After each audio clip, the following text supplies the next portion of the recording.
นัตถิลากาสัมโมอกีเนี่ยพระบินจวะไพสัพพะไพเนอกัมผาโลกาวเนี่ยไพผ้าเนี่ยไพมุกเลยอย่างไพน้ำแจ๊ดเลยสังไพสัพพะไพทั้งเสียงทั้งหลวงเนี่ยให้ไม่ดันไพลากาเนี่ยมีไพอันไม่เหมือนไหนเนี่ยไพลากาเนี่ยไม่ลือหล่วนตอนเก็บป่วนเปื่อยเจ๋งเนี่ยพระพุทธองค์ตรัสว่านัตถิราคะสโมอัคคิบรรดาไฟในโลกนี้จะเป็นไฟที่ลุกไหม้อยู่ที่ไหนก็ตามไม่มีไฟอันใดเลยที่จะร้อนแรงเท่ากับไฟแห่งราคะไฟราคะนั้นร้อนแรงกว่าไฟอื่นๆแผดเผาไหม้ทุกสิ่งทุกอย่างลากานะเป็นอย่างเป็นโลภะนะโลภะเลยทั้งอัตตาทิฏฐินี่ห้องอากาศมาลากาโลภะเลยทั้งมานะเนี่ยนั่นมาดูป้าลากาดูป้าลากาเนี่ยลากาเนี่ยมันจะเรียกว่ามันเป็นสังอันจะเป็นโลภะเลยทั้งอัตตาทิฏฐิโลภะเนี่ยใครไหลการมีการว่าใครสังใครจี้จิ้มช้ำชาผีจี้จิ้มช้ำกับก้นลองเหลือดองไม่ใครอันเหลือดไม่นั่นนี่ห่อโลภะเนี่ยอัตตานั้นทำมาเป็นเกาไขไหลเกาไขไหลเจี๊ยจิมผีเจี๊ยจิมช้างเจี๊ยจิมก้นหน่อยนั่นเป็นอัตตาเนี่ยทีนี้ตัวราคะที่ว่าเนี่ยมันเกิดมาจากอะไรมาจากโลภะบวกมานะบวกทิฏฐิส่วนที่เป็นโลภะบวกกับอัตตมานะนั้นก็มาเป็นกามราคะกามราคะนี้คือความยินดีพอใจในความสุขในกามคุณทั้ง5ในความสุขในการสัมผัส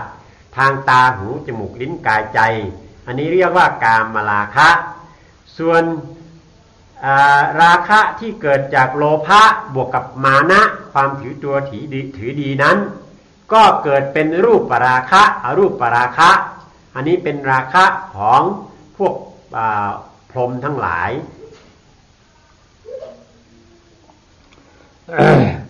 หลักการมือไปไรนั่นใครไรเพิ่นไรมาแล้วท่านจับเปลี่ยนพอจับเปลี่ยนบรรลุแล้วกว่าท่านเป็นทอกาปริติว่าท่านเดือดท่านไม่ท่านให้ราคะนั้นก็คือความที่ไปอยากได้สิ่งที่ไม่มีเมื่ออยากได้แล้วพอไม่ได้มาก็กับมีความไม่พอใจนะแล้วก็อยากได้มาอีกอย่างนั้นนี่คือตัวราคะตัวทาสามอกะรีนี่กะโฮเนี่ยพระเป็นเจ้าว่าตัวชากะมอกะรีกะโรกะโฮเนี่ยตัวชาอันจ้างปันตั้งพิษชดว่าตั้งเสียงตั้งหลวงให้เป็นใจทางเป็นใจตัวชาเนี่ยตัวชาเนี่ยปันเอาชดว่าเขาพิษเปิงตั้งหมดตั้งพิษจ้างปันเอาแปดตั้งพิษขันธากายาตัวเจ้าก็เฮาตุคาตุเนียดเปลี่ยนนาโลกนะเมืองนาหลวงนาโลกอาสุริเกภูทีนี้มาถึงโทสะความโกรธพระพุทธเจ้าก็แต่ว่าโทสะตะโมกโรกะหินะอันความโกรธนี้ย่อมทำให้ขาดสติสัมปชัญญะแล้วพาให้ทำความผิดต่างๆด้วยความไม่รู้ตัวเมื่อทำความผิดต่างๆแล้วก็ย่อมจะได้รับผลอันผิดนั้นให้ต้องเป็นความทุกข์หนักเกิดขึ้นกับตนเองอย่างนี้หน้าที่ขันธธรรมะธรรมะทุกขเนี่ยอันทุกข้าเหมือนขันธาเนี่ยมีสังแถมว่าในขันธาตั้งหมดจังปีมีขันธาตราตัวหนึ่งตัวเหลือไว้นี่ขันธาไงหนึ่งแข่งขันและขันธาเนี่ยวิจารณ์ช่างปริยาสัมปาสัพพะหนึ่งแข่งขันและขันธาสองนำและขันธาสามดูดและขันธาสี่สิ่งแยกขันธาห้าเว้นและขันธาในขันธาห้าเปิงห้าป้าในอันมาทุกข้าหยาบย่านด่านเขาเนี่ยมีสังเขมิโอเนี่ยขันธาห้าเปิงห้าป้าทุกข้าเลยหล่นตอนเก็บป่วนเปิงเสียงพุทธองค์ก็ตรัสต่อไปอีกว่านัตถิขันธาตโมทุกโขอันความทุกข์อื่นใดนั้นไม่มีความทุกข์ใดเท่ากับความที่ได้มาซึ่งขันธ์ทั้งห้าขันธ์ทั้งห้านั้นประกอบไปด้วยอะไรประกอบไปด้วยสังขารความปรุงแต่งนามตัวใจที่ไปรู้รูปสิ่งที่ถูกรู้สัญญาความจำหมายเวทนาความรู้สึกนี่คือขันธ์ทั้งห้าเป็นก้อนทุกข์กองทุกข์ ขันธาว่าตั้งเมืองแท้ว่ากองรูปกองหนาเหมือนกองรูปกองหนาห้อขันธาเนี่ยป่าที่เฉพาะนี่ธรรมะของเกณฑ์เนี่ยอันนี้จาติหิขาตบอดีขันโธอันนี้จาติหิอันนี้จ้ากาขาตบอดีปีนไปเปิดรายการเกียนอยู่แล้วอิริธรรมาก็เปิดว่าอันนี้จาตุขาอนัตตาจ้ากาขันตราถามตัวเนี่ยปีนไปเปิดรายการเกียนเป็นอาจารย์ราชของกินเขาเจ้าหนังเนี่ยขันโธจะห้อขันธาเนี่ยกำเนิดอันนี้จาที่จาราเปียที่มรณะจ้ากาตราหลงฉีตัวเปลี่ยนไปพูดลายกันเกียนอยู่อันนี้มาเสียบอกห้องว่าขันธาเนี่ยขันธานะตั้งกินจาที่จาราเปียที่มรณะก็ว่าตั้งกินอันนี้จาตุข้าก็ว่าอันขันธะที่ว่านี้แปลว่ากองหรือก้อนนะกองแห่งทุกข์อันขันที่ว่านี้มันเปลี่ยนแปลงกันไปมาอยู่ตลอดเวลาในตัวสภาวะขันธ์ทั้งหลายเหล่านั้นอันหนึ่งอีกอันหนึ่งขันธ์เนี่ยแปลว่าอาหารของความเกิดแก่เจ็บตายเนาะความเกิดแก่เจ็บตายนี้ได้อาศัยขันธ์ห้านี่แหละเป็นอาหารป้อนให้มันคงอยู่ได้ตลอดนัตที่ฉันที่ประมัมสุขาเนี่ยอันกัดเย็นต่างนี่ป่านเนี่ยมีช่างแทงเหียนเนี่ยตั้งกัดเย็นตั้งเชียงตั้งมวดเนี่ยมีนี่ป่านกัดเย็นในกัดเย็นชีเป็นมือเชงเนี่ยนัตถิสันติประมังสุขขังอันความสุขจากพระนิพพานนั้นเป็นความสุขที่เลิศประเสริฐกว่าความสุขใด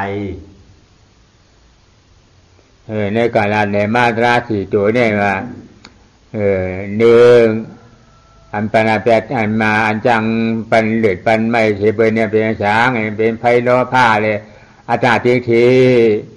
ตั้งหมานหน้าเลยอัตตาทิฏฐิตั้งหมานหน้าเลยโลภาเนี่ย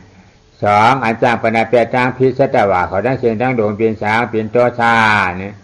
สามอันทุกข้าน่ะสัตวะเขาทุกข้าหยาบย่านขันใจย้อนมันทั้งวันนั้นขึ้นเนี่ยเป็นช้างเป็นขันธาเนี่ยสี่อันสัตวะเขาเลยออกพ้นมนเลยพอถึงกัดที่กัดเย็นช้างชาเมียนเจ้ากันเจ้ากันเนื้อเหมือนเป็นนิพพานเนี่ยมิตราสีโตนดังนั้นเมื่อมาสรุปย่อลงมาแล้วสิ่งที่ทำให้สัตว์โลกทั้งหลายต้องเป็นทุกข์อยู่ตลอดเวลาก็คือตัวอัตตาโลภะกับมานะนะอันที่สองคือทำให้เกิดราคะอันที่สองก็คือตัวโทสะนะความโกรธอันที่สามก็คือขันธ์ทั้งห้าขันธ์ทั้งห้านี่เป็นก้อนแห่งทุกข์กองแห่งทุกข์เป็นอาหารของความเกิดแก่เจ็บตายอันที่สี่สุขอื่นใดเสมอด้วยความสงบเสมอด้วยพระนิพพานไม่มีพระนิพพานเป็นสุขอันเลิศประเสริฐกว่าสุขทั้งหมดทั้งปวงเนี่ยแต่ได้ฮอดกาเตนี่ป่านกัดเย็นเนี่ยมีปูโกเนี่ยปูโกแต่ได้ก่อนนี่ป่านกัดเย็นมีหลายกอเนี่ยไปหน้าบ้านตัวเองนะหนึ่งอุคนาติโยบุโกก้อนหนึ่งสองวิเบนจิติโยบุโกก้อนหนึ่งสามนิยาบุโกก้อนหนึ่งนี่ในบุโกจะน่าดีเลยก็ฮอดถึงนี่ป่านกัดเย็นเนี่ยสี่เนี่ยปัจจาปรมาบุโกก้อนหนึ่งบุโกก้อนเนี่ยได้รับขานตั้งทุกข้าขันธาทุกข้าอยู่ที่อ่ะบอกพ้นวันเลวไหลทีนี้มาถึงบุคคลที่จะได้เข้าถึงมรรคผลนิพพานที่สงบเย็นนั้นมีกี่จำพวกแบ่งออกเป็นสี่จำพวกมีอุคติตันยูบุคคลซึ่งเปรียบเหมือนบัวพ้นน้ำวิปจิตันยูบุคคลซึ่งเปรียบเหมือนบัวที่อยู่ปริ่มน้ำใกล้จะพ้นน้ำเนยะบุคคลคือบุคคลที่เหมือนบัวใต้น้ำต้องทำความเพียรวิริยะอุตสาหะจึงจะพ้นน้ำขึ้นมาได้อันที่สี่ก็คือปัทถปรมะบุคคลคือบุคคลที่เหมือนบัวในโคนตมซึ่งย่อมลังแต่จะเป็นอาหารของเต่าปลาไม่สามารถจะพ้นทุกข์ขึ้นมาได้อย่างนี้มีสี่จำพวกพุทธะติงยูเนี่ยบุโกะนั่นเป็นเมื่อเจ้าชายได้อุตราเขาเจ้ามอกระดานเขาจ้ากาเจ้าตะป้าเขาเจ้าเฉียรี่เขาจะนำหน่ายน้ำอากาศสาวกมาสาวกเขาเจ้านั้นพุทธะติงยูบุโกะนั่งตีเหลียวจุกตีเหลียวเหตุถอมการราดการพอพระปิ่นเจ้าเขาลาดปัญกาถาอัคราเปียตูจะได้พอถึงชอตาปริผูกว่านี่ปุโกะเมียนหออุคดาติโยปุโกะนี่มากตายในอ่ำในจ้างอ่ำในกรรมถอมยินลาลาเฮเป็นเอาสถาตรานั้นตัดแปดวิจิกิจฉาเหอัตตาเจกที่ตาจำดังหลาอันอุ อุคติตัญญูบุคคลคือบุคคลที่มีสติปัญญาดีเฉลียวฉลาดเหมือนบัวพ้นน้ำนั้นตัวอย่างเช่นท่านพระโมคคัลลานพระสารีบุตรท่านตัปปะท่านศิวลีเหล่านี้เป็นต้นท่านเหล่านี้ได้ฟังแม้ข้อธรรมเพียง8ตัวอักษรเท่านั้น8อักขระ8ตัวเท่านั้นก็สามารถทำให้เกิดศรัทธาประสาทะอันแรงกล้าตัดละวิจิกิจฉาความลังเลสงสัยขาดลงเข้าถึงพระนิพพานละอัตตาลงเข้าถึงพระนิพพานเป็นโสดาบันบุคคลขึ้นมาทันทีทันใดแล้วจากนั้นก็เจริญธรรมต่อก็ได้ถึงความเป็นอรหันต์อันนี้เป็นผู้ที่บรรลุธรรมโดยง่ายเนาะเจ้าป่าฮิรามาแทนถอมยินว่าติเถติธามัตตัมภวิสตินี่ก็น่ายก็อย่างนะติเถเนี่ยอันตาเจ้าก็หันอยู่นานห่างอันนั้นเนี่ยติธามัตถัมมิเฉพาะหันหลายก็เก่ามายิงใจประกวดชะตาก่อนเจอเป็นอนัตตาเฉพาะไว้ภวิสติเปลี่ยนมากกว่าลูกกว่าอนัตตาเฉพาะนะเนี่ยถ้าเป็นเจ้าพ่อปัญกนาหนึ่งก็ตัวเป็นโชตาปฏิภูกว่าดังพระองค์หนึ่งท่านได้ฟังเพียงแค่คำบาลีสั้นๆที่พระพุทธเจ้าตรัสว่าติเถติถะมะทังพระเวสติเนาะทุกสิ่งที่เกิดขึ้นมานั้นเมื่อมันเกิดขึ้นมากระทบแล้วรู้ขึ้นมาแล้วมันก็ดับไปมีเพียงแค่นี้เองได้ฟังข้อธรรมเพียงแค่นี้ท่านก็ได้บรรลุธรรมในที่นั่นทันทีเขาไม่เหมือนเจ้าสารีบุตรถอนร่างเจ้าชาติจีนกับถามเจ้าชาติจีนจะเป็นลูกน้องผาเนี่ยเขาเป็นลูกน้องฮักลูฮักตะเปียเจ้าสั่งเจ้าฮันหลวงโกดามาเนี่ยเจ้าฮันโกดามานะว่าตาเขาตาหลาดไปแจ้งไปกับมิเจงเนี่ยว่าตาเสียเขาเนี่ยมีช้างไปหลาดไปพร้อมนำช้างว่ามีเหตุตุกก็เหตุโชคเด่นนี้เนี่ยว่าเหตุโชคนั้นหายนี่ผลโชคนั้นขึ้นเกิดเนี่ยมีกระน่ายหนึ่งไว้เสียวเนี่ยตารางไปหลาดไปหอตราเสียวนะเนี่ยหลาดเด็กกระน่ายหนึ่งไว้ตัวเป็นชอตาปฏิภูกาเนี่ยเขาอกระดาปิญญุปุโกเมียวแน่เนี่ยเพราะพระเป็นเจ้าเขามีก็มีพระเจ้ามีก็มีทีนี้อย่างเช่นท่านพระสารีบุตรได้ไปพบท่านพระอัสสชิได้เข้าไปกราบถามว่าอาจารย์ของท่านเป็นใครเป็นผู้สอนท่านข้อธรรมต่างๆท่านสอนว่าอย่างไรท่านอัสสชิก็ตอบว่าอาจารย์ของเราคือพระสมณโคดมพุทธเจ้าคำสอนของท่านก็มีเพียงง่ายๆว่าเมื่อมีเหตุทุกข์ได้เหตุสุขก็ย่อมจะมีได้เนาะถ้าเอาเหตุทุกข์นั้นออกเสียก็ย่อมจะได้รับผลสุขท่านตอบออกมาเป็นวาจาสั้นๆอย่างนี้แล้วบอกว่าเนี่ยอาจารย์ของเราสอนอย่างนี้แหละท่านพระสารีบุตรนั้นก็พอได้ฟังข้อธรรมเพียงแค่นั้นก็เกิดศรัทธาเลื่อมใสอันแรงกล้าตัดละอัตตาขาดเนาะได้เข้าถึงนิพพานเป็นพระโสดาบันบุคคลขึ้นมาทันทีอันนี้แหละคืออุคติตัญญูบุคคลผู้มีปัญญาดีเหมือนเจ้าศิวลีนะเจ้าศิวลีเนี่ยป้าฉันเถเนี่ยต้องมีใน7 ปีอยู่นะ7 ปีอยู่ในต้องหลายๆเนี่ยอยู่ในต้องเนี่ย7 ปีในข้าวทาง7 ปีเนี่ยตุกขาตุกเนี่ยทางอันหยาบผืนนั้นก็เป็นเมียในก่อนตุกขาตุกเรียมหยาบผืนทางพอเกิดมาเลย7 วันเนาะวันนี้พระกับปางพระปิ่นเจ้าเขามาชุมชามปีเฮือนบ่มาชุมชามปีเฮือนเนี่ยพระปิ่นเจ้าเขามันชาติเนี่ยมันหลอกมันเลยตุกขาตุกเนี่ยอยู่ในต้องในปุ่มเมียมันมาข้าวทาง7 ปียินอิ่มยินหมื่นยินจานเนี่ยเดี๋ยวเฮ็ดฉางเพราะเฮ็ดฉางในพระปิ่นเจ้าเขาชวนบันกายีกีชาโลมานาคาตันตาตาโซตาโซตันตานาคาโลมากีชาเนี่ยเว้ยนะกีชาผมหูโลมาโคนตูนาขาเนียบตีนเนียบมือตันตาเชี่ยวตะจ้อหนังตันตาเชี่ยวนาขาเนียบตีนเนียบมือกีชาผมนี่คนหูนี่ว่าเอากันหน้าก็เห็นกำหนึ่งก้อยกันหน้าหนึ่งก้อยเหี่ยวอ๋อเฉียวลีนว่ามีช่างดงไหนกีชามีคนหูไว้หลงคนหูในก่อนเจ้าของเก่าอนัตตาสัพพอเนี่ยนะกีสารล้อมาเนี่ยก็คนตูนนี่ก่อนใจความก็ไม่น่าจะเฉพาะนี่หน้าขาเนียบตีนเนียบมือว่าอ๋อของกระสิรีก่อนใจเนียบตีนเนียบมือหลวงอันนี้ตาเฉพาะนี่ ป้องถึงอนัตตาสัพพ่อก็ได้หนึ่งก็อีกายีกีชาโลอิกีชาโลมานาคาตันตาจาโตจาโตจตานาคารมากีชาเนี่ยคนเมืองไทยเขาเนี่ยพวกขามฉางขามจ้างขามฉางมาได้เอาว่าตัวยามอยู่เลยนะเจ้าฉิวที่ว่าได้เปิ่นได้มากได้ผูกกับเขาว่าห้ามหุยปวกมันนะกีชาเป็นฉังโลมาเป็นอย่างนาคาเป็นตะโจเป็นฉังเป็นอนัตตาสัพพ่อมาปองเสียงเลี้ยงเจ๋อรับผูรับตายวายยังเปิ่นก็มันหืนได้จริงเปิ่นเจ้าฉิวที่นี่มื่นตาสีว่านะมื่นตาญาณปิญญาชีว่ากีชาโลมานาคาตันตาตะโจโอสิวดีมามิฉังโลนะพอมาหาเอาไปเป็นกฎถาตายุสัพพตราปรามาก็หลวเป็นอันดาสัพพก็หลวปรามาอันว่านั้นนี่หันถึงอันดาสัพพตัวปิโสตาปริภูวาอย่างตัวอย่างอย่างเช่นท่านพระศิวลีเนี่ยอยู่ในครรภ์ในท้องตั้ง7 ปีถึงจะได้คลอดออกมาเมื่อได้คลอดออกมาในครั้งนั้นพระสัมมาสัมพุทธเจ้ากับพระสาวกไปฉันบิณฑบาตที่เรือนของท่านจึงได้ขอบวชเป็นสามเณรเมื่อท่านศิวลีบวชเป็นสามเณรนั้นขณะที่กำลังปลงผมอยู่ก็ได้มาเจริญพิจารณาว่าเกสาโลมานักขาทันตาตะโจว่ากลับไปกลับมาอย่างนั้นเมื่อว่ากลับไปกลับมาแล้วเห็นเส้นผมที่ตกลงไปแล้วก็มาพิจารณาว่าไม่มีอะไรที่เป็นศิวลีเนี่ยมีเพียงแต่โกฏากธาตุนะ32ประการเท่านั้นเองไม่มีตรงไหนที่เป็นศิวลี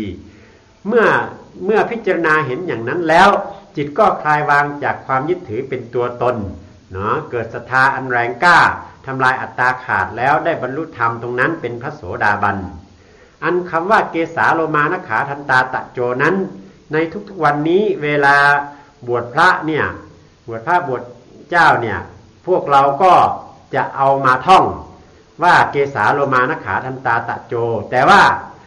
ไม่มีใครที่จะรู้ความหมายว่าที่ท่องว่าเกสาโลมานักขาทันตาตะโจนั้นหมายความว่าอย่างไรไม่เหมือนอย่างที่พระศิวลีท่านพิจารณาธรรมอันนั้นแล้วก็ได้บรรลุธรรมเป็นพระโสดาบันในขณะที่โกนผมนั่นเองพอเขามื่นตายว่าเจ้าเจ้าศิวมื่นตายญาณปิญญาว่าเจ้าเจ้าศิวลีนี่ก็เขาก็ตีมือเจ้าศิวลีอยู่นะพอรับตาญาณปิญญาว่าเนี่ยจากที่มือเจ้าศิวลีนี่เป็นไรนี่เจ้าศิวลีนี่เอาในสถาตราเนี่ยจัดเป็นปีซี่ที่สายเลยอัตตาที่ตาจุบจำตั้งแล้วมีช่อตาปฏิปูนกายแล้วกำดินชุดมาเป็นยาหานตาอาฉากมี7 ปีเป็นยาหานตาจะได้ท่องว่าเจ้าชิวลีหลับจุกหลับผ้าเยอะหนาเนี่ยควรเขาคำพองเอาเฮ็ดทางเจ้าชิวลีกู้ก่อยให้จุกหลับอย่างเจ้าชิวลีนี่มันเห็นเหมือนเจ้าชิวลีแล้วเจ้าชิวลีเตี้ยในของเปิดเฮ็ดมาตาหน้าปรามีเปิ้นเยอะนำหน้าในมือนี้ปานพระเป็นเจ้าวิปัสสีเพิ่นรู้เพิ่นเฮ็ดมานั่นนะเขาทำตาหน้าอาหงกุงแล้วโคเจจูเฮามีช่างกล่าวห่างเจ้าชีวลีห้อยคอเฮานี่ให้มีรับมีจุกเจนเจ้าชีวลีอยู่นี่มันเปลี่ยนไรนะทีนี้ท่านพระศิวลีนั้นท่านเปิดตาปัญญาพิจารณาเข้าไปแล้วก็ได้เห็นความจริงเกิดศรัทธาอันแรงกล้าขึ้นมาตัดทำลายวิจิกิจฉาความลังเลสงสัยขาดลงและอัตตทิฏฐิความเห็นผิดว่าเป็นเราเป็นตัวเป็นตนนี้ก็ขาดสะบั้นตามได้บรรลุธรรมณที่นั้นแล้วก็ได้ปฏิบัติต่อจนได้บรรลุธรรมเป็นพระอรหันต์ตั้งแต่อายุ7 ขวบท่านก็เป็นผู้ที่มีผู้คนนับถือเป็นอันมากเพราะมีคนกล่าวว่าถ้าใครกราบไหว้พระศิวลีแล้วจะได้โชคลาภมหาศาลก็พากันทำรูปพระศิวลีมาห้อยคอมาไหว้กราบบูชาแต่ท่านพระศิวลีนั้นน่ะที่ท่านเป็นผู้เปี่ยมด้วยโชคลาภก็เพราะว่าเมื่อครั้งพระพุทธเจ้าวิปัสสีนั้นท่านได้ทำทานทำมหาทานไว้อย่างมากมายจึงได้รับผลอันนั้นแต่พวกเราทั้งหลายไม่ได้ทำบุญทำทานใหญ่โตมาอย่างท่านพระศิวลีแล้วจะเอารูปของท่านมาแขวนคอเพื่อปรารถนาจะให้ได้โชคได้ลาภนั้นหาใช่เช่นนั้นไม่เพราะเราไม่ได้ทำอย่างเช่นพระศิวลีเราไม่ได้ทำทานอันใหญ่อย่างนั้นมาแล้วจะมาให้มีโชคมีลาภอย่างท่านนั้นมันย่อมเป็นไปโดยยากถ้าจะให้มันได้มันก็ต้องทำทานมาเยอะๆอย่างนั้นนะมันถึงจะได้อย่างนี้เป็นต้นเจ้ากระดาษเดมาทานเจ้าในเจ้ากะ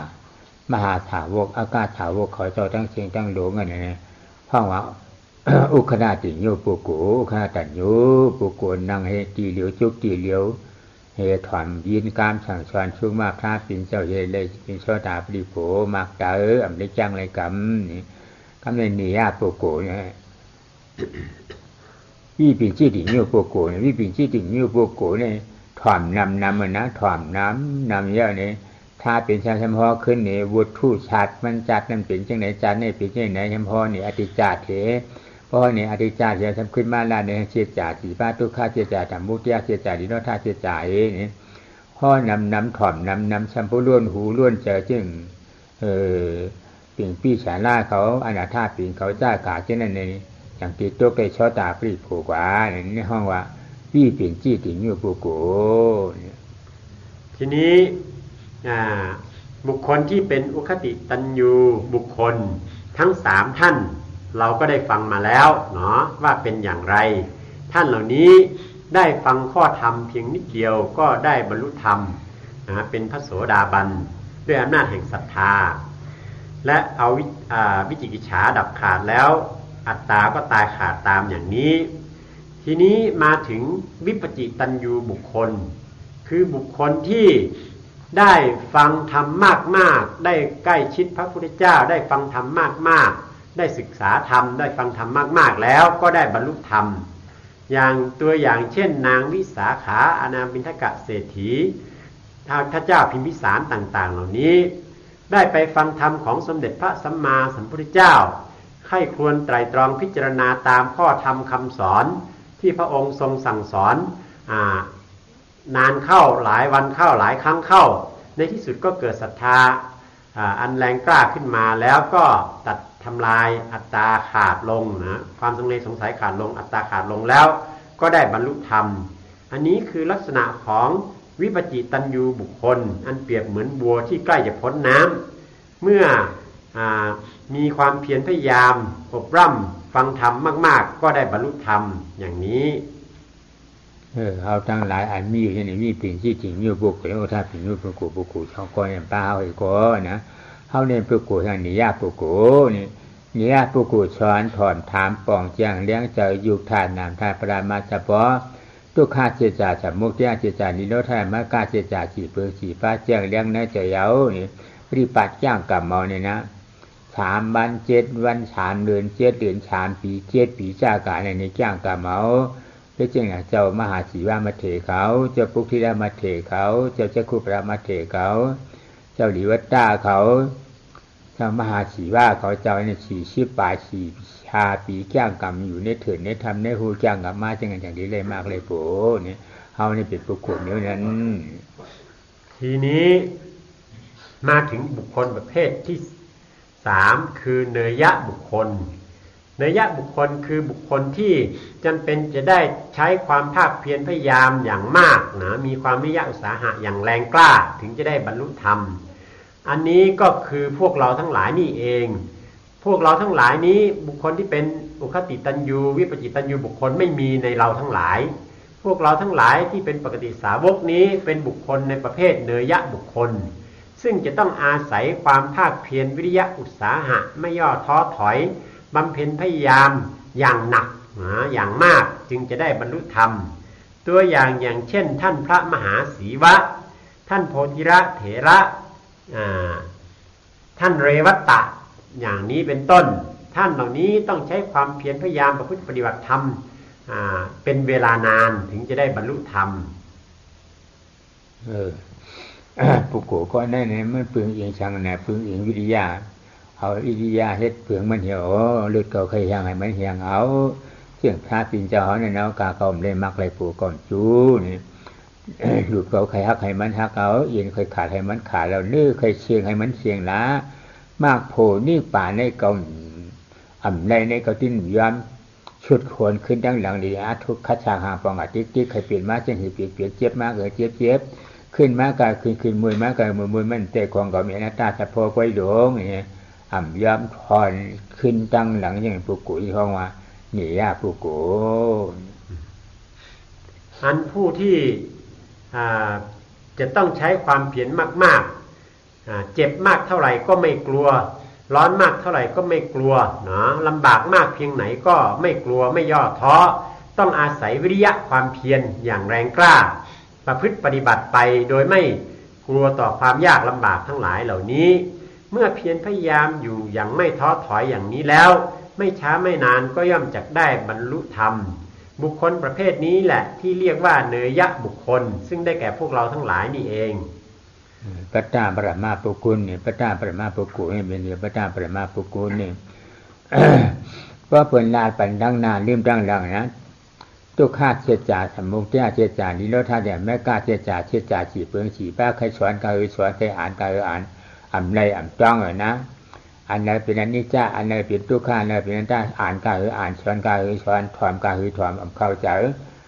ปุกุก็ในห้องปัตตาปรมาปุกุเนี่ยปุกุปัตตาปรมาปุกุนี่ในภาวะปิจุป่านจัดในมากขุนิป่านในอับไรนี่เพราะมันเฮ็ดมันสั่งมันจ้างมันกำเนี่ยปิจึกพันปิจาไว้จัดติมาจานาก็อยู่ยาวทีนี้มาถึงบุคคลประเภทที่ 4เรียกว่าปัทถปรมะบุคคลเหมือนบัวในโคลนตมบุคคลประเภทนี้นั้นเป็นคนที่ได้หน้าลืมหลังเนาะพอท่านพูดไปข้างหน้าข้างหลังก็ลืมเนาะพูดไปถึงข้างหลังไอ้ข้างหน้าที่ฟังไว้นั่นก็ลืมอย่างนี้บุคคลประเภทนี้เนี่ยเป็นบุคคลที่สติขาดสติปัญญาไร้สติปัญญาได้หน้าลืมหลังจำอะไรไม่ค่อยได้อย่างนี้ไม่รู้ว่าอะไรเป็นรูปนามอนิจจังทุกขังอนัตตาไม่รู้ความหมายบุคคลประเภทนี้ย่อมหมดโอกาสที่จะได้บรรลุธรรมในชาติปัจจุบันนี้ความดีความงามทานศีลต่างๆที่ทำนั้นเป็นเพียงแต่เครื่องที่จะช่วยให้เป็นโอกาสที่จะได้เกิดในชาติภพต่อไปถึงจะมีโอกาสได้บรรลุธรรมอย่างนี้นี่คือบุคคลในประเภทสุดท้ายประเภทที่4คือปัทถปรมะบุคคลคือผู้ที่โง่เขลามืดบอดนะมีสติไม่สมบูรณ์อะไรต่างๆเหล่านี้เป็นต้นนี่เป็นปุกุไล่มากไล่โพน3ก็ก้อนหนึ่งกับไล่มากไล่โผนี่เรียกว่าปุกุ4ก้อนนี่คือบุคคลที่จะได้มรรคได้ผล3จำพวกกับอีก1บุคคลประเภทที่4ที่จะไม่ได้มรรคผลถ้าไม่มาแทนปุกุรูป้าปามานาเนี่ยคือป้ามานาปุกุเนี่ยหันพระเป็นหันห่างพระเป็นเจ้าไว้นะคือป้ามานาเอาห่างพังพระเป็นเจ้าให้เป็นปามานาเจเดยุ่มเยี่ยมนับถืออัฏฐาตระนั้นตัดเปียดปีขี้ฉายอัตตาตายซ้ำจังหลังตกถึงช่อตาปฏิโภกว่าเนี่ยในปุกุก้อนเนื้อในห้องดูป้ามานาปุกุเนี่ยข้อตาป้ามานาปุกุยินเสียงพระเป็นเจ้าไว้ห่างพังพระเจ้าก็มาเนี่ยนะข้อตาป้ามานาปุกุเนี่ยยินเสียงพระเป็นเจ้าหลีงามๆอย่างนี้ห่างพังพระเจ้าพันเนี่ยเอาสถาตรานั้นตัดเปียดปีขี้ฉายอัตตาที่ตายซ้ำจังหลังนั้นมีช่อตาปฏิโภกเก่าทีนี้มาถึงบุคคลที่จะได้บรรลุธรรมอีกประเภทหนึ่งประเภทแรกเรียกว่ารูปปมานะบุคคลคือผู้ที่เมื่อได้เห็นรูปร่างเพียงรูปร่างของสมเด็จพระสัมมาสัมพุทธเจ้าก็เกิดศรัทธาประสาทะแรงกล้าและได้บรรลุธรรมอีกประเภทหนึ่งโคสะปมานะบุคคลคือบุคคลที่เพียงแต่ได้ยินเสียงของพระสัมมาสัมพุทธเจ้าก็เกิดความศรัทธาอย่างแรงกล้าเอาศรัทธานั้นตัดละวิจิกิจฉาความลังเลสงสัยขาดลงและอัตตทิฏฐิความเห็นผิดเป็นอัตตาตัวตนก็ดับขาดตามได้บรรลุธรรมในที่นั้นเองนี่เป็นบุคคล2ประเภทแรกคือป้ามาหน้าเป็นปุกุภาพุลาหนึ่งละเนี่ยเจ้ากัจจป้านะเจ้ากัจจป้าเนี่ยเป็นสัตเทโลเนี่ยก้นมากมีหลีเปลี่ยนดวงยาวเนี่ยถึงวันหนึ่งกาใจน้ำมันกาใจไห้นะกาใจไห้เฮ็ดชวนดำนะกาใจไห้เหี้ยวเนี่ยกาเอาชังเขากินม่วงเลี้ยนในไห้ในชวนงามันจะนั่นจมเสียงมันกะทักก้นเหตุการณ์มันนะกาจะเล่นนกยังกินสังกันกินม่วงมีในไห้จำตวนกุยจวนงาเย็นขนาดนั้นเนี่ยกากินม่วงอันนี้จำตวนกุยจวนงาน่ะเปลี่ยนพฤติกรรมอันนั้นเนี่ยพอเลี้ยงเขาขาก็ได้ขามเนี่ย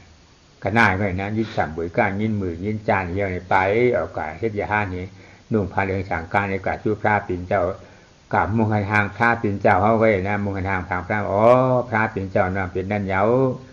ห่างผางเลยด่วนต้นเจเป็นมันหรือพระเป็นเจ้าว่าเจช่างเจียงเนี่ยกะมุหันพระเป็นเจ้าเอาสถาตรานั้นจัดจัดวิจิฉลาอัตตาที่ตายลูกตักนางเป็นชั่วตาปริภูกว่าเจ้ากัจจปาอันผู้ที่ได้เห็นรูปร่างของพระพุทธเจ้าแล้วได้บรรลุธรรมนั้นตัวอย่างก็เช่นท่านพระกัสสปะท่านพระกัสสปะเนี่ยเมื่อสมัยที่ยังเป็นฆราวาสอยู่ได้ทำไร่ปลูกข้าวแล้วในขณะที่ท่านไปเดินตรวจดูไร่ข้าวนั้นก็มีพวกอีกานกอีกาทั้งหลายลงมาจิกกินข้าวรวงข้าวในนาของท่านเมื่อเป็นอย่างนั้นท่านก็เลยถามคนที่ทำนาว่าเมื่อมีนกกาพวกนี้มากินข้าวอยู่อย่างนี้ความผิดความเสียหายจะเกิดขึ้นกับใครชายผู้ที่ทำนาก็บอกว่าก็ตกกับเจ้าของนาคือตัวท่านเองแหละท่านกัสสปะได้ยินเพียงแค่นั้นก็เกิดความวิตกแล้วก็เกิดความรู้ขึ้นมาในใจเกิดความสังเวชขึ้นมาในใจทิ้งทรัพย์สมบัติไร่นาต่างๆออกไปบวชออกไปเพื่อจะไปบวชพอไปได้พบเห็นรูปร่างไปพบเห็นพระพุทธเจ้าได้เห็นเพียงรูปร่างของพระพุทธเจ้าแล้วก็บอกว่าโอ้นี่เหลือพระพุทธเจ้าเพียงแค่นั้นเองก็เกิดศรัทธาอันแรงกล้าตัดวิจิกิจฉาความลังเลสงสัยขาดอัตตาขาดตามบรรลุธรรมเป็นโสดาบันเมื่อตอนที่ได้เห็นรูปร่างของพระพุทธเจ้าเท่านั้นเองให้หลวงป้าประมาณหน้านะหลวงป้าประมาณหน้าเนี่ยมีช่องจุ่มเหมือนนะจุ่มกระจำมีเจ้ากระจะป้าเนื้อเจ้ามหากัปปิ่งหน้าเนี่ยทั้งนางหอคำของอันโนจาอีกด้วยจอมจริงพองเมืองหลวงมันเหียงหนึ่งมีจอมจริงพองเมืองทำเหียงหนึ่งกวนทั้งหมดช่องเหียงปลายช่องก้อกวนช่องเหียงปลายช่องก้อนี่ก็เป็นหลวงป้าประมาณหน้าหันห่างผางพระเป็นเจ้าเขามีอยู่ผังน้ำผักพ้นอปราชาน้ำเหมือนวันนะน้ำอปราชาน่ะมีอยู่ที่ผักพ้นน้ำมีเขามีผ่านในน้ำมูหันพระเป็นเจ้าเองที่เขาชูพระเป็นเจ้านั่นเองโอ้พระเป็นเจ้าวันนั้นเอาพระจะมาเปิดหับเขานะปล่อยเนี่ยพุงตะโคนี่หน้าปีตาลีอ้อตาต้ามีให้ป่าสร้างเงาเขียวเกลืองเลี้ยงเปลือกสอบพวกเปลือกเหี้ยวนี้มุงหันเหี้ยวเนี่ยเอาใจในสถานนั้นหยุดยำว่าหยุดยำเหี้ยวนี้เอาสถาตรานั้นจัดเป็นวิจิที่ฉายแค่ไก่อัตตาที่แค่ไก่ที่จ่ายจอมดังเป็นชั่วตาปฏิผูกว่าเพราะให้ในคำน้ำกับชั่วพระเป็นเจ้าขี่ม้าคำน้ำกับชั่วพระเป็นเจ้านั้นขี่มากคนไปกันนี้น้ำมันตินเขานั่นตินมากเขาเนี่ยย้ำตั้งน้าเป็นยาเป็นชั่วตาปฏิผูกโกตัวอย่างของผู้ที่ได้เห็นรูปร่างของพระเจ้าและได้บรรลุธรรมนั้นก็ยังมีอีกกลุ่มหนึ่งคือท่านพระมหากัปปินะกับพระนางอโนชาในครั้งนั้นเมื่อทราบว่าพระพุทธเจ้าจะเสด็จมาก็จึงพาข้าราชบริพารอันมีนางสนมกำนัน1,000พวกอำมาตย์อีก1,000รวม 2,000 นะกับ2ท่านนั้นไปรออยู่ที่ฝั่งน้ำเมื่อไปถึงที่ฝั่งน้ำอีกฝั่งหนึ่งซึ่งชื่อฝั่งแม่น้ำอปัสสาก็ได้เห็นพระพุทธเจ้าอยู่ที่ฝั่งน้ำอีกฝั่งหนึ่งก็จึงพากันร้องอึ้งขึ้นมาว่าโอ้เนี่ยเหลือพระพุทธเจ้าเพียงแค่ว่าได้เห็นรูปของพระพุทธเจ้าเท่านั้นก็เกิดศรัทธาปัสสาทะเลื่อมใสขึ้นมาเป็นอย่างยิ่งตัดละอัตตาขาดนะตัดละความลังเลสงสัยขาดและอัตตาก็ขาดตามแล้วได้บรรลุธรรมเป็นโสดาบันกันณที่นั้นเองทั้ง 2,000 กว่าคนเมื่อได้บรรลุธรรมแล้วก็เดินทางข้ามแม่น้ำอปัสสานี้ไปที่ขี่ม้าเดินทางข้ามแม่น้ำไปนั้นแม้แต่เท้าของม้าก็ยังไม่เปียกน้ำด้วยอภินิหารด้วยบุญญาธิการของความเป็นโสดาบันของท่านทั้งหลายเหล่านั้นนี่กับปุกุชาวก้อยเนี่ยหรือป้าประมาณหน้าปุกุเนี่ยมีเอาเนี่ยข้อตาประมาณหน้าปุกุเนี่ยข้อตาประมาณหน้าปุกุยินเสียงพระปิ่นเจ้าเอาไว้นะยินเสียงหน้าเสียงห้อพระตราพระปิ่นเจ้ายินเสียงหน้าเสียงห้อยห่างผางพระปิ่นเจ้าหน้าตาพระปิ่นเจ้าปิ่นถือไว้เนี่ยผ่านยินเสียงลายตกปิ่นชั่วตาปฏิผูกเอาสถาตราตัดเป็นวิธีที่ฉาอัตตาที่ตายชอบดังหลังปิ่นชั่วตาป่านปุกุทีนี้ผู้ที่เห็นรูปและบรรลุธรรมนะก็ผ่านไปแล้วอันนี้ไม่มีละในสมัยของเราส่วนอีกท่านหนึ่งนั้น คือท่านที่เพียงแต่ได้ยินเสียงของพระพุทธเจ้ายังไม่ได้เห็นหน้าตาไม่เห็นรูปร่างของพระพุทธเจ้าเลยแต่ก็ได้บรรลุธรรมที่เรียกว่าโคสัปปมานะบุคคลนั้นอันนี้ก็เป็นอีกประเภทหนึ่งซึ่งในปัจจุบันนี้ก็ไม่มีแล้วเช่นกันได้ฟังเพียงเสียงก็ได้บรรลุธรรมอย่างนี้นี่โคตาประมาณหน้าในเป็นผู้กูพระพุทธเนื้อดาวเพราะมันมีการล่าสะเทนะมีการล่าสะเทนั่นเปลี่ยนปอเจ้านางยาโสธรนางวิสาขานะวิสาขาเป็นลูกป้ามันนะเป็นลูกป้ามันก็ปอเจ้านางวิสาขาในปิดกวนโก้กวายมุนเจ้าลงอันนั้นนุ่งโคนั่นน่ะตะกะตอนเกิงตะกะตอนหลวงดอนปุ๋ยดอนโคอยู่กว่าเช่ากว่าจอมถืนจอมหุยจอมหองจอมหูจอมอย่างนี้ว่าปิญญาหันตาก็จะทวดจำยาในโคเลี้ยงกับลุงนะเพราะฉะนั้นเนี่ยในจริงมันแต่งงานลูกมันเนี่ยนางวิสาขาในจังกับปางหมุนเจ้าเป็นมาเลี้ยงซ้อมเพราะมาเลี้ยงซ้อมหมุนเจ้าเจ้านั่นเนี่ยนี่เจ้ากวนกับห้องลูกไปก็นางวิสาขามาวิญญาหันตาเลยเนี่ยนี่นะไปนั่งวิสาขาจังเพราะวิญญาหันตาในนางวิสาขาในจ้วมหนานะเพราะวิญญาหันตาในใครหันหนาเนี่ยยุ่มใหญ่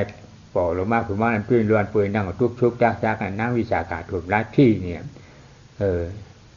มีฮิริอัตตาปาตากูตังอายเหมือนนั่งวัวนั่งควายอยู่เนี่ยนั่งวิสาขาวันนี้นะพระเนออกมือกว่าเขาออกมือกว่านะกวนจิตที่หลวงเจนั่นอย่างว่าหังเทเนี่ยโลกวนทั้งวันทั้งเมืองมียิ่งมีลูกมีคนไหนก็เอาไม้ลูกไปเจอก่อนนี่ปิดตะปิดก็จะมาแน่มันหลีเราก็ไม่ให้ลูกไปเจ้าเก่าหนังในเจ้าไม่ให้ลูกไปเจ้าเก่าเพียยิ่งในกำผ่านแล้วกายนำว่าเปลี่ยนได้มียิ่งยืดตรงลูกไปก็ดำลูกยิ่งก็ดำมาเอาไม่ให้ลูกไปเจ้าเก่าเนี่ยว่านั่นเองเอาชัดเจนใจตัวกว่าข้อไปลูกยิ่งมันลูกไปมันทีนี้ผู้ที่ได้ยินเสียงและได้บรรลุธรรมนั้นก็มีตัวอย่างคือท่านมิคาละเศรษฐีซึ่งเป็นบิดาของสามีของนางวิสาขามีอยู่ครั้งหนึ่งท่านมิคาละเศรษฐีได้เชิญพวกอาจารย์ของท่านซึ่งเป็นพวกอาเจรกะพวกชีเปลือยไม่นุ่งเสื้อนุ่งผ้าแล้วท่านมิคาละเศรษฐีนี่นับถือบุคคลเหล่านี้ว่าเป็นครูบาอาจารย์ในครั้งนั้นเมื่อเอาพวกอาเจรกะมารับอาหารในบ้านของตนเองจึงได้ให้คนไปตามนางวิสาขามาว่ามาสิมาไหว้พระอรหันต์นะนางวิสาขานั้นปรารถนาที่จะได้เห็นได้ไหว้พระอรหันต์อยู่แล้วเมื่อได้ยินเพียงอย่างนั้นก็ดีใจจนขนลุกแล้วก็เดินเข้ามาแต่พอมาเห็นพวกอาเจรกะทั้งหลายนั่งเปลือยกายอยู่อย่างนั้นนางก็จึงถุยน้ำลายชื่อออกมาแล้วบอกว่าอุ้ยหน้าไม่อายนะเหมือนวัวเหมือนควายเปลือยกายอยู่อย่างนี้แล้วนางก็เดินหนีไปบรรดาพวกอาเจรกะชีเปลือยทั้งหลายเหล่านั้นก็จึงบอกกับท่านมิคาละเศรษฐีว่าดูสิผู้หญิงอื่นตั้งเยอะแยะไม่เอามาเป็นลูกสะใภ้ไปเอาลูกศิษย์ของสมณะโคดมมาเป็นลูกสะใภ้ก็จึงทำให้เกิดได้รับความอับอายเช่นนี้ไม่น่าเลยนะเมื่อพวกอาเจรกะชีเปลือยว่าอย่างนี้แล้วท่านมิคาละเศรษฐีก็เกิดความละอายแก่ใจนะเกิดความละอายแก่ใจในพฤติกรรมของนางวิสาขาเมื่อนางวิสาขามีไว้คอตกลงกันการ10ข้อนะการ10ข้อในเฮาก็ต้องให้เสียงนะการ10ข้อนั้นเพราะมาแตกกันเหตุทั้งพ่อเจ้ามันไม่มาเหตุตอบกันมันจริงมันลูกยิงเปี้ยลูกป้ามันนะบ่เปี้ยลูกป้ามันขึ้นยอมตัวลูกป้ามันปันลูกป้ามันน่ะเฮิ่นตายยี่ปีจี้คู่ของทั้งเสียงทั้งหมดปันเสียงเฮียวน่ะกลางเทลูกป้านางวิสาขาใครๆสร้างงั้นนี่ก็เฮ็ดมันหมดเอาว่าละนี่นางวิสาขากำดูชังกำดูเลยทางพระเจ้ามาชุ่มช้ำที่เคยร้องซ้ำร้องฟังไว้เขาได้กำดูชังนี่ตามเทลูกป้าเขาละนี่หนังไอ้ภูมิคำปางพระจะมาร้องซ้ำชุ่มช้ำว่าปางพระมาชุ่มช้ำยาวมันจริงยาวตัวดีงามมาใจกวนกับห้องปอมันนี่นะให้มาตนตราพระเป็นเจ้าเนี่ยนี่ชัดที่ดวงก้อนนั่นเองก็เพราะมันเลยกระทานเกิงทิกที่ร้อนปุ๋ยร้อนโคหลวงอาจิแล้วก็จะป้าพุทธนาก็จะป้าเขานั่นเนี่ยมันก่อมจางให้มาถ่อมกระทานเขาเนี่ยนะกระทานมือหัวหน้าล้วนคอยหัวหน้าล้วนคอยอย่างว่าพวกใครถ่อมใครยื่นเลยก็จะมาเลยเพราะหันหน้าหันตามันมีพิญญาเลี้ยตาเหรียญตาไปใครก็เฮ็ดแต่เปรมันดีๆเกิดใครก็ยับเปียดโผเปียดมีสีกว่าจุมันตีพวกก็เลยกระถ่อมมายักหน้ายักตาเราถ่อมยื่นเนี่ย เพราะใครถอดหัวยี่เนี่ยหรืออะไรนี่ก็เอาผ้ากังไปที่เจ็ดจันยังถอดตามาผ้ากังไปที่เจ็ดจันพระเป็นเจ้าโหตราพระพระเป็นเจ้าโหตรามาห่อปันเชิดจ่าจีเปิงจีป้ายาวดูดีงามวันนี้โจกปิ่นชอตาปริผูเอาสถานะตัดเปลี่ยนวิจิตที่ชาอัตตาที่ตาจอมตั้งหลาทีนี้เมื่อเป็นอย่างนั้นท่านมิคละเศรษฐีก็จึงจะขับไล่นางวิสาขาออกจากบ้านแต่ว่านางวิสาขาเมื่อก่อนจะแต่งงานมาเป็นลูกสะใภ้ของท่านมิคละเศรษฐีได้ทำข้อตกลงกันไว้10ข้อท่านข้อตกลง10ข้อเนี่ยก็คงจำไม่หมดหรอกเนาะอันนี้ถ้าจะเอามาเล่าก็ยาวก็เมื่อเอาข้อตกลงทั้ง10ข้อนั้นยกขึ้นมากล่าวแล้วท่านมิคละเศรษฐีก็จนใจไม่สามารถจะไล่นางวิสาขาออกจากบ้านได้เมื่อยอมแพ้อย่างนั้นแล้วก็จึงมอบอำนาจเนาะเพื่อเป็นการถ่ายโทษก็ยินยอมมอบอำนาจให้นางวิสาขาให้เป็นใหญ่บริหารจัดการในบ้านเมื่อนางวิสาขาได้รับอนุญาตอย่างนั้นแล้วนางก็บอกว่าไม่ได้ปรารถนาสิ่งอื่นใดมีแต่เพียงปรารถนาอยากจะนิมนต์พระสัมมาสัมพุทธเจ้ามาฉันภัตตาหารในเรือนของเรานะท่านมิคละเศรษฐีก็จึงจำใจต้องอนุญาตเพราะได้ออกวาจาไปแล้วนางวิสาขาก็จึงจะนิมนต์พระพุทธเจ้ามาฉันบิณฑบาตในบ้านในเรือนของตนเพราะนั้นตู้ไปชอตาปริผูกว่าเสียไปในถึงปากผากังเจ็ดในการกัดจุคู่ไปปลายตีนท่าปีนเจ้าเสียนี่ย้อนบินคับขามเปลี่ยนอุปาทกะท่าปีนเจ้ากู้แฉมกู้เปิงในอย่าปี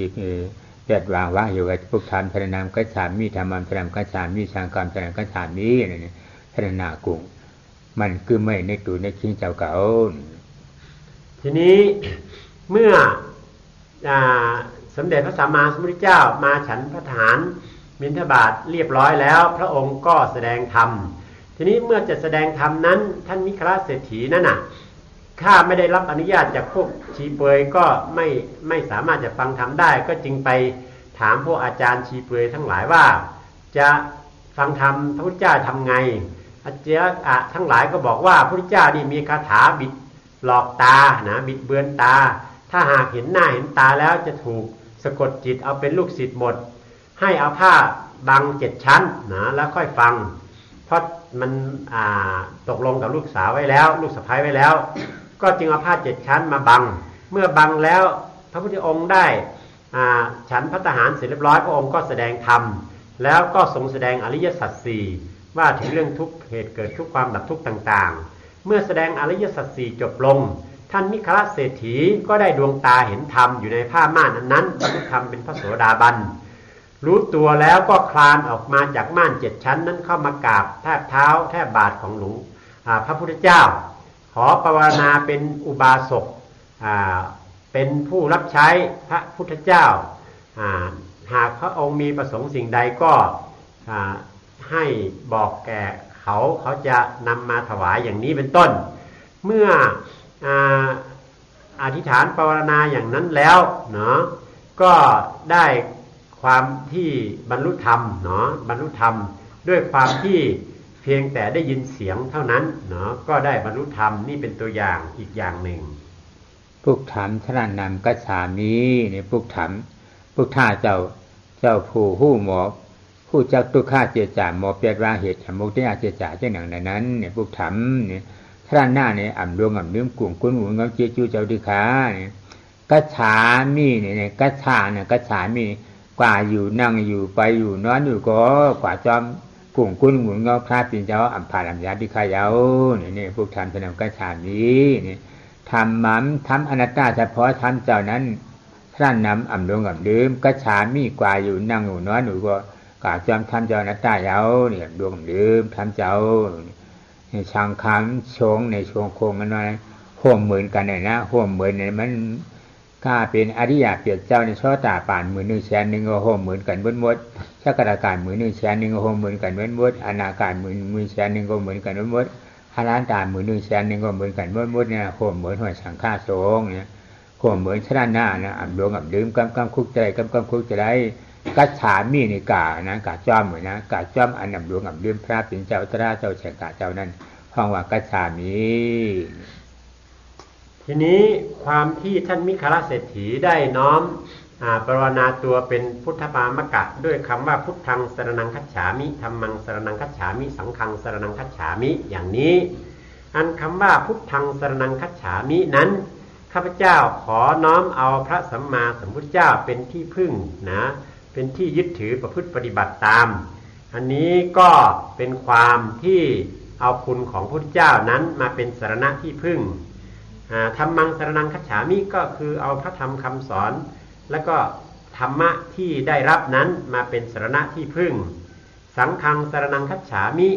พระสงฆ์สาวกของพระสัมมาสัมพุทธเจ้าสรณังขอยึดเอาเป็นที่พึ่งคัจฉามิ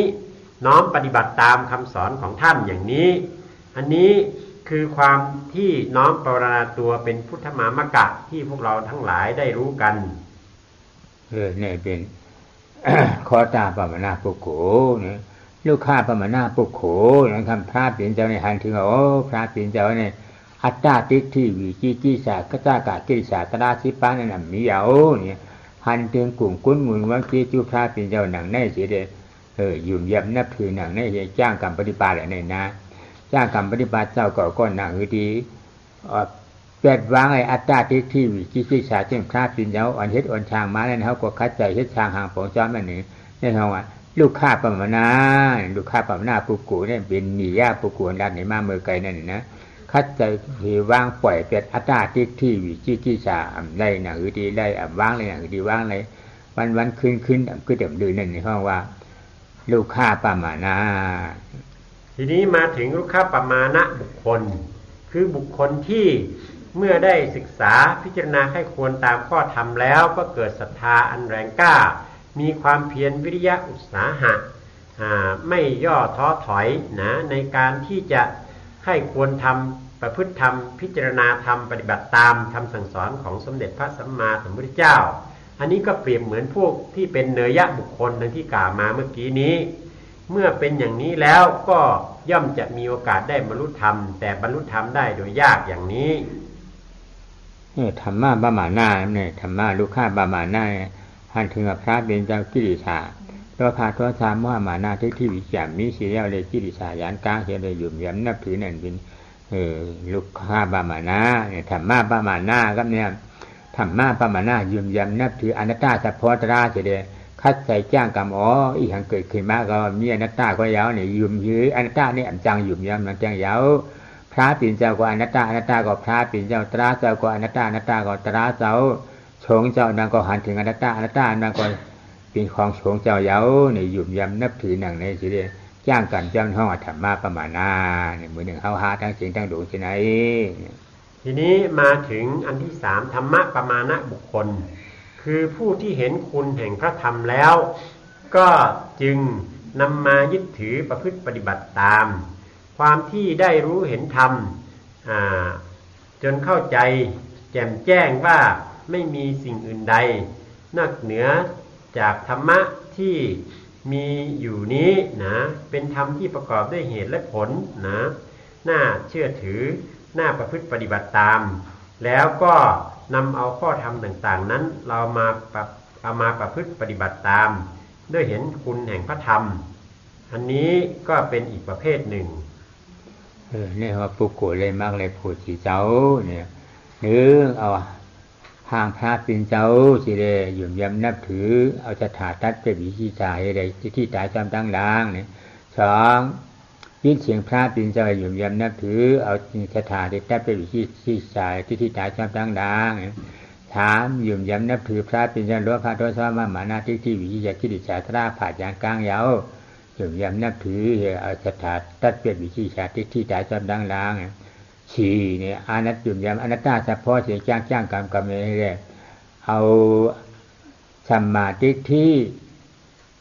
เอามากตัดเปียดปัญญาตัดเปียดเอามาปัญญาตัดเปียดอัตตาทิฏฐิเสียวิจิกิจฉาตายจอบตั้งหลายดังนั้น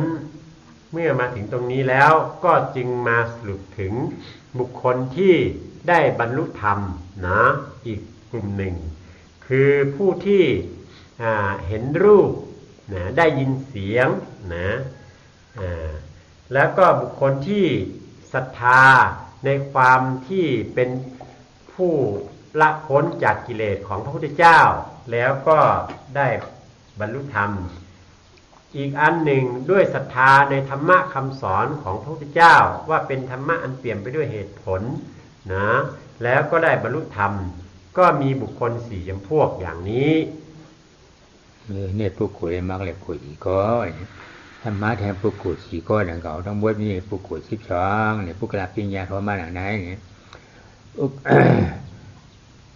ทุกข้าปฏิปตาที่ป่าปิญญาผู้คุยก็เนื้อเนี่ยทุกข้าปฏิปตาเนี่ยตัณหาปิญญาผู้คุยผู้ก็เนื้อเนี่ยมีผู้กรีทุกข้าเนี่ยมีผู้คุยสองก็เนี่ยทุกข้าปฏิปตาหับขานตั้งทุกข้าอยากผืดขานใจเจ็บเจ็บเจนเจนขึ้นมือใจบริขาดเสียเลยกันชื่อป้าผีญ่าเนี่ยไล่มากไล่ผลง่ายเพ้อพายในปุกุก็เนื้อเนี่ยหับขานตั้งทุกข้าอยากผืดขานใจเจ็บเจนจ้วงตรวจเนชชันหรือใจหรือคอเสียเลยตัณหาผีญ่าซ้ำไล่มากไล่ผลเทิงนั่นเลยปุกุก็เนื้อนี่มีปุกุสองก้อนทุกข้าปฏิปทาสองก้อนทีนี้บุคคลที่จะได้บรรลุธรรมในกลุ่มที่3นั้นมีประเภทแรกเรียกว่าทุกขปฏิปทาขิปพิญญาประเภทที่2เรียกว่าทุกขปฏิปทาทันตพิญญาพวกแรกที่เป็นทุกขปฏิปทาขิปพิญญานั้นคือผู้ที่ปฏิบัติธรรมโดยยากแล้วได้บรรลุธรรมโดยง่ายนะพวกที่2ที่เป็นทุกขปฏิปทาทันตพิญญานั้นก็คือผู้ที่ปฏิบัติธรรมโดยยาก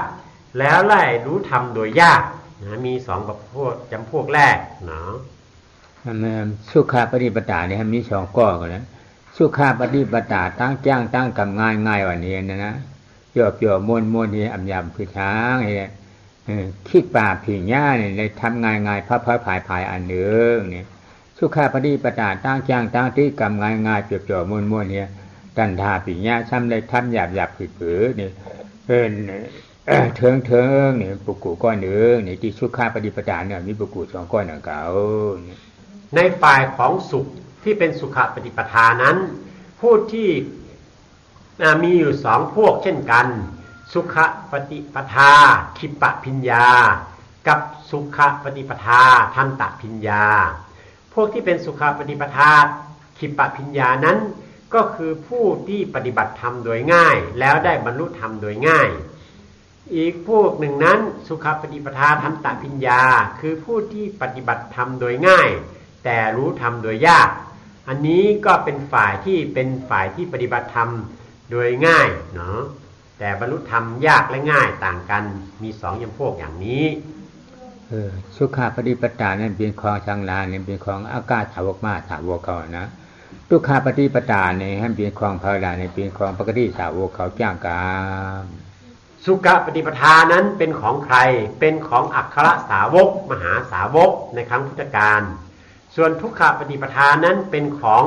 เนยบุคคลเป็นของปกติสาวกอย่างพวกเราพวกท่านทั้งหลายเหล่านี้เอง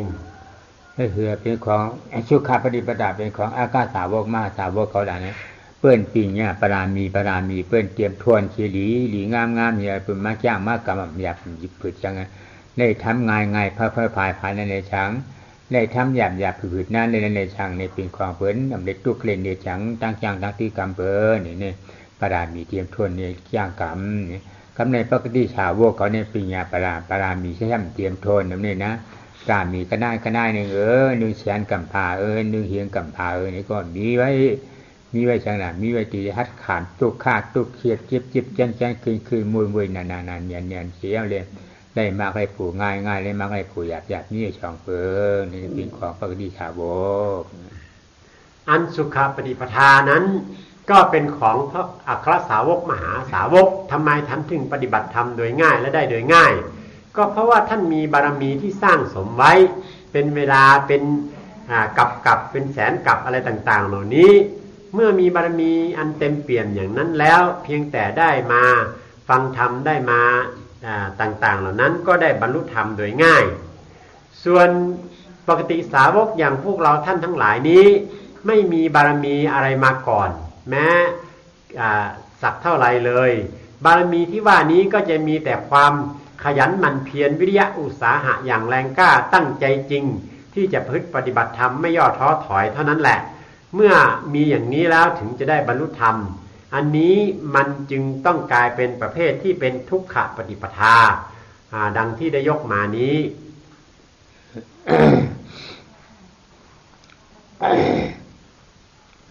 ปรามีชิบเปิงนะมันเป็นของนี่เป็นของอากาศสาวกมาสาวกเตชมาจำบุกท่าปฏิกาปุกถาเขาเจ้าเนี่ยนะอันใจของปกติสาวกเนี่ยปรามีชิบเปิงเนี่ยนี้นะปรามีชิบเปิงเนี่ยนี้เอาปิญญาเอาวิริยะขามปื้นเชเดเฮ็ดช่างหางปองจ้างกามเอาเพราะว่าอันมีปิญญาได้วิริยะขามปื้นเฮ็ดช่างหางปองจ้างกามไม่ถึงมากโขนี่ป่านนั้นเข้าไรอันเรื่องของบารมีทั้ง10ประการนั้นมันเป็นเรื่องของพระพุทธเจ้าและพระอัครสาวกมหาสาวกที่ท่านบำเพ็ญบารมีมาร่วมกันอันนี้มันเป็นส่วนที่แยกออกไปต่างหากเป็นพิเศษส่วนพวกเราทั้งหลายที่เป็นปกติสาวกนี้มันไม่เกี่ยวข้องด้วยบารมีมันเกี่ยวข้องกับความเพียรวิริยะอุตสาหะที่จะศึกษาเรียนรู้ข้อธรรมคำสอนอันถูกต้องทั้งหลายเหล่านี้แล้วก็เพียรที่จะลงมือประพฤติปฏิบัติด้วยความอดทนอย่างแรงกล้าวิริยะอุตสาหะอย่างแรงกล้าเมื่อทำอย่างนี้แล้วเท่านั้นแหละถึงจะมีโอกาสได้บรรลุถึงธรรมที่สงบเย็นเพราะว่าอันนี้ปัญญาสมาธิที่สมาธิกับป้านี่อ่อนหัวน้ำนาวิริยะทำย่างหยิบย่างจ้อมเจอแจมจ้ำตั้งดังมันอย่างมากโขนี่ป่านั่นเขาไรนี่จะได้มีปัญญาวิริยะนั่นเป็นปีสมาธินะสมาธิได้วิริยะนั่นเป็นอันเดียวกันสติได้สมาธิมันก็เปลี่ยนเดียวกันนี่นะวิริยะสติสมาธิตราทานตัวนี้เป็นสมาธิตัวเดียวปัญญาสมาสังกัปปะตราสองตัวนี้เป็นปัญญาตัวเดียวนี่ธรรมวาจาสมากัมมันตสมาชีวะตราสามตัวเป็นสีดาตัวเดียวทีนี้เมื่อเป็นอย่างนี้แล้วผู้ที่จะได้บรรลุธรรมด้วยความภาคเพียรของตนเองนั้นต้องมีปัญญาที่ว่านี้คือปัญญาสัมมาสังกัปปะสัมมาทิฏฐิปัญญาการคิดค้นพิจารณาและปัญญาเห็นธรรมตามความเป็นจริงเมื่อมีปัญญาแล้วก็มีความวิริยะความเพียรอันตัววิริยะนั้นก็อยู่ในหมวดของสมาธิซึ่งมีหมวดสมาธิประกอบด้วยสตินะความระลึกรู้ความไม่ลืมสมาธิความมีใจตั้งมั่นอันนี้ก็ล้วนรวมอยู่ในวิริยะความภาคเพียรนั่นเองเมื่อมีปัญญานำหน้ามีวิริยะมาหนุนแล้วจากนั้นก็มีศีลอันเป็นตัวศีลมรรคได้แก่สัมมาวาจาสัมมากัมมันตะสัมมาอาชีวะนั้นมาเป็นกองหนุนส่งท้ายตามมาอีกอย่างนี้ก็จึงจะสามารถเอาตนเองให้ถึงมรรคผลนิพพานที่สงบเย็นได้น่าเชนเนปิญญาเนมีปิญญาศีลาปิญญาสมาธิศีลาตระทานตัวนั่นเนี่ยพอมาจักเอาเนื้อมากอากาศแตกเปลืองได้เนี่ยพระเป็นเจ้าฮ้อว่ากามาสุขันลิกานุโยก็อัตตาจิตานุโยก็มีชิมาปฏิปทาเนี่ยพระเป็นเจ้าว่ากามาสุขันลิกานุโยก็ตั้งตื้อกรรมนะอ้วนอ่อนหน่อยนะอ้วนอ่อนย่านหน่อยนะอ้วนอ่อนนะย่านหนานั่นอำเชียงนั่นมันจะนำเชียงกันไปช้างนี่เปลี่ยนชินฉีได้เฮ็ดเอาอาโกตาหน้าฉีได้เฮ็ดสร้างหางฟองไอ้ว่าเตลิมากเลยผู้นิพพานนี่อันใดนี่มีกามาให้สุขันลิกาเลยครับป่วยตุ้งขานจามจ้าจี้จิมพีจี้จิมกัวสมติเมืองผีเมืองกวนไว้เนี่ยถ้ามีอัฏฐากิริมัตตานุโยกานี่ต่างตีกรรมห้าวช่างเจียนช่างอันนั่งอยู่พวกนี้ก็โคผู้โคลาบตัวคิ้วอยู่อันนั่งเลยช่างนั่งอยู่อันลูกเลยช่างซากาทั้งเสียงทั้งหลงอย่างนี้ย้อนป่วยย้อนโคอยู่จอมหย่อมจอมยุ่มขามชิ้นขามยุ่มอัฏฐากิริมัตตาจ้างตราตั้งหยาบหยาบผืดดวงฐานหน้านี่เนี่ยนั่นหออัฏฐากิริมัตตานุโยกนี่ถ้าป่วยตุ้งขานจามจ้าจี้จิมช้างจากอัฏฐากิริมัตตาก็อย่างกับอัฏฐากิริมัตตาเนี่ยเพียงอาทางที่เนี่ยที่จิมช้างฉาทาจิมมัตตาเนี่ยเป็นช้างหลูป้าเลยอันหลูป้าชองผูกนี้รวมกันทั้งหมดปีนี้ไว้อยู่16ผูกก็15ผูกนี้ทีนี้ในความที่กล่าวถึงว่าการประพฤติธรรมนั้นมีปัญญามีสมาธิมีศีลและมรรค3ข้อนี้เรียงลำดับกันมาอย่างนั้น ถ้ามาพูดอีกอย่างหนึ่งก็คือการประพฤติธรรมนั้นมีอัตตกิลมัฏฐานุโยคการประพฤติทรมานตนเองกามสุขานิการนุโยคการประพฤติตามใจตนเองนะแล้วก็การประพฤติในทางสายกลางอย่างนี้แต่ว่าอันที่เป็นอัตตกิลมัฏฐานุโยคนั้นก็คือคนที่ประพฤติสมาธิประพฤติสมถะภาวนาได้แก่การทรมานตนเองอย่างพวกฤาษีชีไพรในป่าในถ้ำที่อยู่ในเมืองอินเดียเปลือยกายประพฤติปฏิบัติธรรมอยู่อย่างนั้นอันนี้เป็นพวกอัตตกิลมัฏฐานุโยค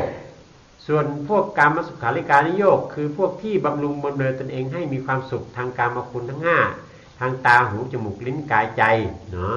ประพฤติปฏิบัติโดยความมุ่งหวังที่จะให้ได้รับความสุขอยู่เรื่อยๆตลอดไปประพฤติทานประพฤติศีลเหล่านี้อันนี้เป็นกามสุขาริการุโยโคนะนี่2ประเภทที่เข่งเกินไปหย่อนเกินไปเข่งหนาย่านหนาเนี่ยคำนี้อ่ำเข่งอ่ำย่านเนี่ยมีที่มาปฏิปทาเนี่ยย่านหนาเจ้งชินฉีด้านนั้นก่อนเจอเข่งหนาเจ้งสมาธินั้นก่อนเจอกายนี่เกี่ยกลางคันเขามาชีมาปฏิปทาเนี่ยเขาว่าเอาปัญญาสมาธิที่สมาธิก็ว่าอ่อนหูน้ำหน้าจะได้อ่ำเข่งอ่ำย่านจ้างที่กำนี่ข้าวตังเช่นกลางกาเช่นกลางอากาศเชี่ยกลางอัตตาที่แหลมมัดได้เลยกามาชุขันธิการุโยกาทีนี้เมื่อมีการประพฤติปฏิบัติเคร่งเกินไปหย่อนเกินไปอย่างนี้แล้วทางปฏิบัติที่อยู่ในระหว่างกลางที่เรียกว่าทางสายกลางมัชฌิมาปฏิปทานั้นก็คือการเจริญปัญญานั่นเองมันไปในระหว่างกลางของความเคร่งเกินไปและหย่อนเกินไปเมื่อมันเป็นการประพฤติปฏิบัติในทางสายกลางอย่างนี้มันก็ย่อมจะพอดีคือเส้นทางเดินแห่งปัญญานั้นอันนี้เป็นเส้นทางเดิน3ทางแห่งการประพฤติปฏิบัติธรรม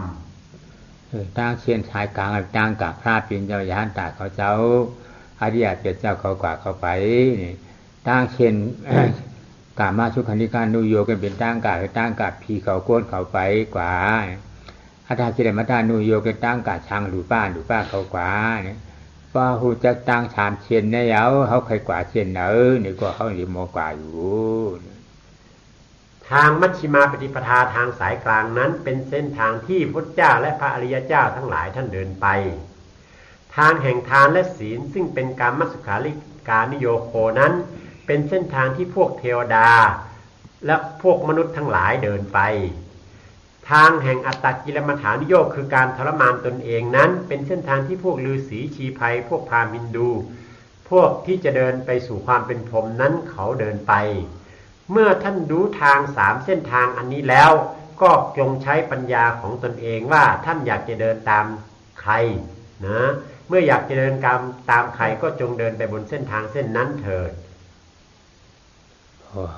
ธรรมบรรยายสำหรับเช้าวันนี้ก็ขอยุติลงเพียงเท่านี้